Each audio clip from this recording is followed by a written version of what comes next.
Lorsque j'ai voulu me lancer dans le montage vidéo, j'ai fait face au plus grand mensonge qui existe sur les réseaux sociaux. Avant de dire lequel, laisse-moi te préciser une chose. Ce mensonge, tout débutant en montage vidéo va forcément le rencontrer. Et pire, c'est que vous-même allez le chercher. Combien de fois est-ce qu'on t'a dit qu'il te fallait un gros PC, genre Core i7, Core i9, avec 32 Go de RAM et une carte graphique gamer pour pouvoir monter de bonnes vidéos? Oui, on te l'a dit plusieurs fois, et moi aussi d'ailleurs. Et aujourd'hui, avec mes 2 ans d'expérience intense dans ce métier, je peux te dire une chose, c'est faux. Tu peux parfaitement monter de bonnes vidéos avec un PC bas de gamme, voire même un Core i3. Il te suffit juste de connaître les bonnes techniques, et ça tombe bien, car c'est exactement ce que je vais te partager dans cette vidéo.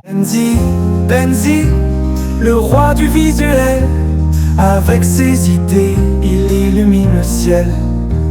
Quand j'ai commencé le montage vidéo, j'utilisais un Core i3. Ensuite, je suis passé à un Core i5. Et ce n'est que récemment que j'ai pu m'offrir un Core i7. Avant de passer aux choses techniques, retiens bien ceci. Ce qui fait vraiment la différence pour ton PC en tant que monteur, ce n'est ni la carte mère, ni la carte graphique, mais le disque dur et la RAM. Tu dois absolument disposer d'un SSD pour ton système, même si c'est 128 Go. Et au moins c'est 8 Go de RAM pour bien gérer tes logiciels. Ce sont les seules choses vraiment nécessaires. Le reste peut rester tout à fait basique. Tu te demandes sûrement actuellement si avec cette petite config, tu pourras monter une vidéo en 4K. Eh bien, je laisse la suite de cette vidéo répondre à ta préoccupation. Ce que beaucoup ignorent, c'est qu'il existe une astuce simple mais puissante. Tu peux compresser tes rushs pour pouvoir les monter facilement avec fluidité, puis les remplacer par les fichiers originaux juste au moment de l'export. Et tous les logiciels de montage modernes permettent cela. Tu n'as toujours pas compris? Ok, c'est bon, on passe à la pratique. Ce que je vais faire dans un premier temps, c'est de démarrer mon logiciel de montage. Moi, j'utilise Premiere Pro. Mais ne vous inquiétez pas, ça fonctionne avec absolument tous les logiciels. Donc, nous allons ouvrir Premiere Pro. Ok, nous créons un nouveau projet. Je vais le nommer test. Ok,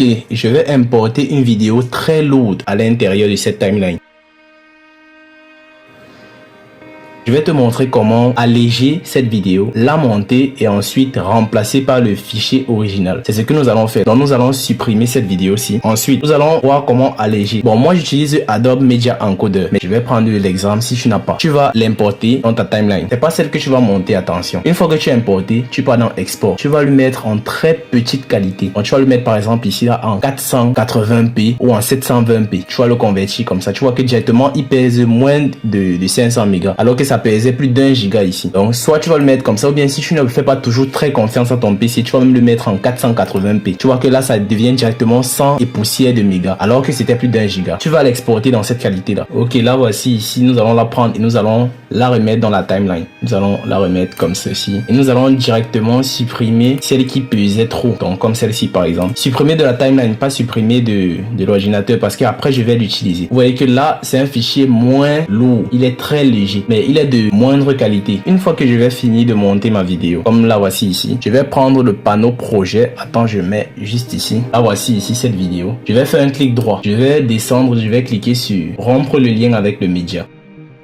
Maintenant, vous allez voir là, ici va s'afficher en rouge, comme vous voyez là. Cela veut dire qu'il n'y a plus de lien. Maintenant, ce que je vais faire, c'est que je vais relier ça avec le média original, donc ce qui est de bonne qualité. Ça, c'est une fois que vous avez fini de monter. Donc, vous allez faire un clic droit, aller sur lier le média et vous allez directement aller dans la localisation de votre média. En fait, c'était dans Rush, voici le média original. Donc, je vais le lier avec celui-ci. Vous cliquez sur OK. Une fois, ça sera lié avec le média original. Ce que nous aurons ici, c'est une vidéo en très bonne qualité, comme vous pouvez le constater. C'est le média original. Donc, vous faites ceci lorsque vous avez déjà fini de monter la vidéo avec la vidéo allégée que vous avez exportée plus tôt. Ceci va vous permettre de monter de manière fluide et sans problème. Voilà, maintenant tu sais qu'un PC bas de gamme ne doit jamais être une excuse pour ne pas te lancer en montage vidéo. Ce qui compte, ce n'est pas la machine, c'est ta débrouillardise, ta méthode et ta régularité. Si tu appliques ce que je t'ai montré aujourd'hui, tu vas monter plus vite, sans bug, sans frustration, et tu pourras te concentrer sur ce qui compte vraiment, la créativité. Si tu as appris quelque chose dans cette vidéo, allez, mets un like, ça m'aide beaucoup. Et abonne-toi si ce n'est pas encore fait, parce que je prépare plein d'autres tutos comme celui-là. Simple, efficace et surtout adapté à ceux qui galèrent comme moi au début. Allez, on se retrouve très bientôt pour une nouvelle vidéo. En attendant, continue de t'entraider, reste motivé et surtout,